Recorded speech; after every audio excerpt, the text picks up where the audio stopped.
Welcome back everyone to my Let's Play of Final Fantasy III for the Nintendo Famicom system. Let's head in to the sealed cave to try to find Princess Sara and defeat the djinn. So a lot of undead monsters in this area, so Tangeweenie and her new Right Slayer sword will be really good. Baby Moo can also finally contribute to the offense by using cure spells, because undead take damage from cure spells. So she'll be actually pretty effective in taking out enemies here. Yeah, her cure spells can pretty much one-shot most of the enemies in this area, so you may still want to save some cure spells, though, for the boss. So you can use potions. We have quite a few of them. Enemies have been pretty nice in dropping them. So feel free to use your potions to save those cure spells for the boss. We got another cure spell here. We can put that on Tangeweenie. Although mainly she'll be using offensive spells, the Right Slayer in battles, and then she'll be using her Blizzard spell on the boss, the djinn. A little stumble there. We're going to learn that the djinn a little bit later is weak against ice. So that Blizzard spell that we picked up in Sassoon Castle is going to be pretty effective against the boss. We can also use some of those items that we got, those south winds from the first cave. So we noticed we walked over that one pile of bones. These bones we can't walk over. So that's the clue that the king gave us to look for the skeleton key. I'm Sara, King Sassoon's daughter. Princess Sara, why are you here? My mythril ring saved me from the djinn's curse. I came to seal the djinn and save my people, but the monsters are getting in the way. Here is dangerous. Return to the castle. No, I'll be fine. I got this.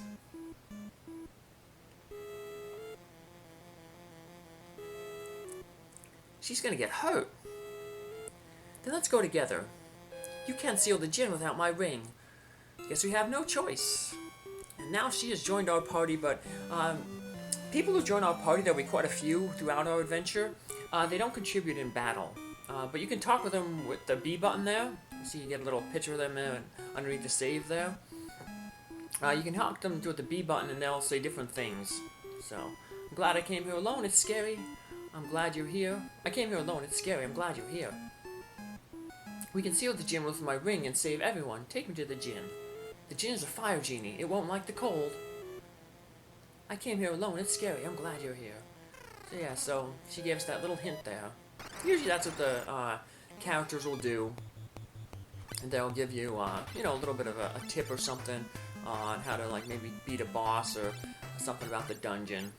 You know, but yeah, as you can see, they're not going to join us in battle. We still have to just totally rely on our four mice heroes here.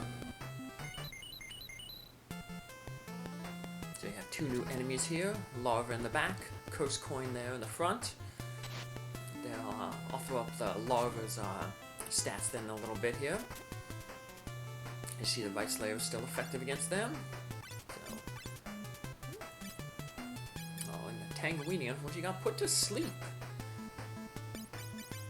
So, use the eye drops to restore Tupelo's sight there. He was blinded. But, yeah, blind actually does reduce accuracy in this game, so we're going to try to cure that as soon as possible. The only way we have to cure that right now is the eye drops. So, we want to have a good stock of them. Remember, you get discounts if you buy them in bulk. Back at the item stores. We've taken down the larva. There you go. Luckily this dungeon isn't too big, so the djinn is actually on this floor, but before we go to the djinn, he's over there on that little hole to the left there. We've got a few more treasures to pick up. Another south wind. Now another new enemy there, the skeleton there. Like the other undead, pretty much take them out in one shot with either Tangeweenie's Right Slayer, or we can hit the Cure spell. We if you select an enemy, you can press left to target all the enemies. If you just want to target a group of enemies, you can press up. So if we want to put the cursor on the mummy and then press up, that cure spell would only hit the mummies. So the targeting, the way that the game allows you to target all enemies or just a single group. So that way, if, like, say, there's a whole group of enemies, like there's two groups of enemies and one is weak to fire and one absorbs fire, you're not healing the one that absorbs fire while you're damaging the one that's weak to the fire. So that's nice that they kind of thought of that. So we got that Southwind item. One thing about items is in this game, unlike Final Fantasy 1, where anybody can use basically a magic item effectively, because intelligence had no function in that game, it was bugged. In this game,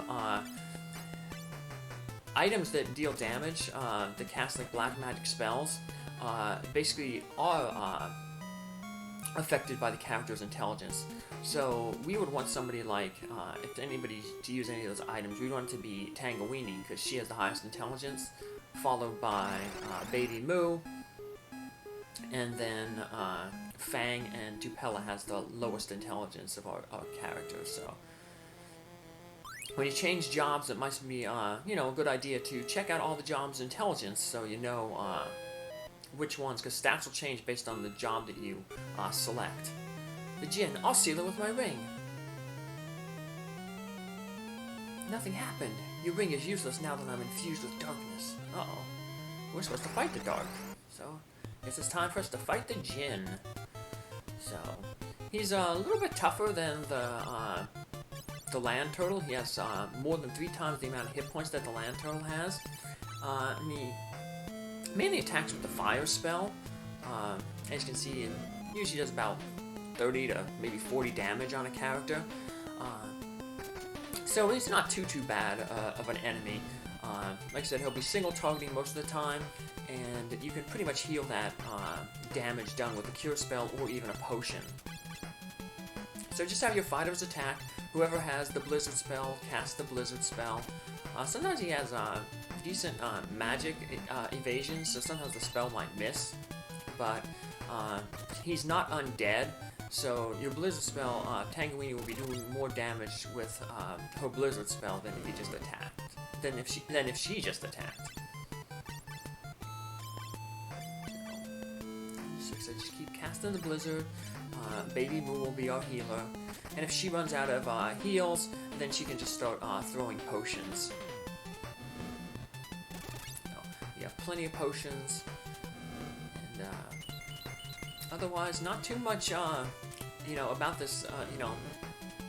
Nothing really difficult about this battle. Other than just making sure you heal after each of those fire attacks. So, yeah, technically you don't even really need to kind of heal after every single fire attack. If you get to around 60 hit points, then you might want to heal so that you can, in case the djinn outspeeds you, you'll get that heal in time. But yeah, bosses aren't that strong right now at this point, so potions are more than enough to keep up with the damage that they do. Which is good because we've been using a lot of spells. So now don't worry about saving spells, at least against this boss, because once we defeat this boss, we'll be warped back to the castle. We don't have to make our way back out of this dungeon. So use all your spell charges, because we won't need them to get out of this dungeon. A lot of times in other Final Fantasies, we do a dungeon and, you have to trek your way back out of the dungeon. Well, not here. They're lucky, so we're lucky.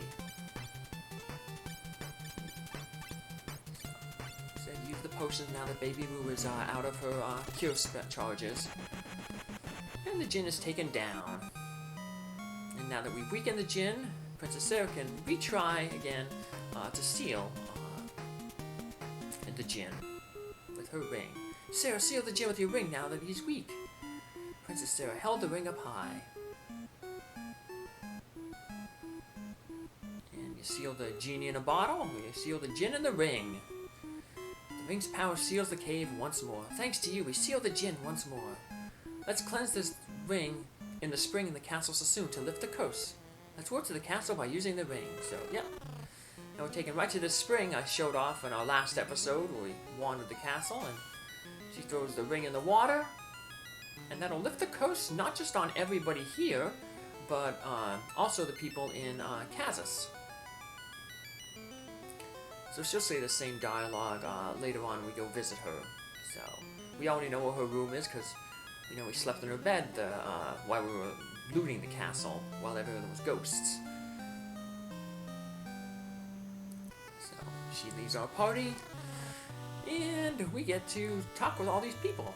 Thanks to you guys, the djinn's curse has been lifted. Please speak to the king at once. The Majesty wishes to present you with the royal canoe. The royal folding canoe. These guys tell us there's a hidden path. Thank you, warriors. You have sealed the djinn and rescued Princess Sara. Have this. You'll find it handy. And we'll need it to get back to our airship, because the airship is across that river, and remember, we warped back to the castle here, so we need that canoe to get back to our airship. And that guy mentioned about a secret passage. That was the passage to the taunt for weapon we already picked up. So now everybody's back in their bodies, I guess. So no longer ghosts. That includes the people, like I said, is Kansas. So we should head back there and talk with Sid once we get his airship back. So let's go talk with the princess. She wants us to visit her. Princess Sara talks about you folks every day. I must stay by my father's side. I want to travel with you, but I'd get in the way. Princess Sara, you'll come back and visit me, won't you? And we'll just take a nap on her bed right in front of her. So I guess if we keep doing that, though, we'd be very rude guests, and she probably wouldn't want us back. But she'll play an important role later on in the game, so a lot of these folks who we run into will actually come back later on in the game. Thanks, warriors. You're all brave heroes. Let's see what these red helmeted guards say. Princess Sara wanted to see you guys. Her room was at the top of the East Tower. Neil said thank you. Alright. So that's all we can do in Castle Sassoon right now, so let's use that folding canoe. Like Final Fantasy 1 and 2, once you have the canoe, all you have to do is step into the water, and your canoe will automatically come out, and you'll be able to cross the river or the lake. And that'll be it for this episode. Next episode, let's head back to Kansas and talk with the people there to see what they have to say now that they're no longer ghosts. Take care, have a good day. Bye.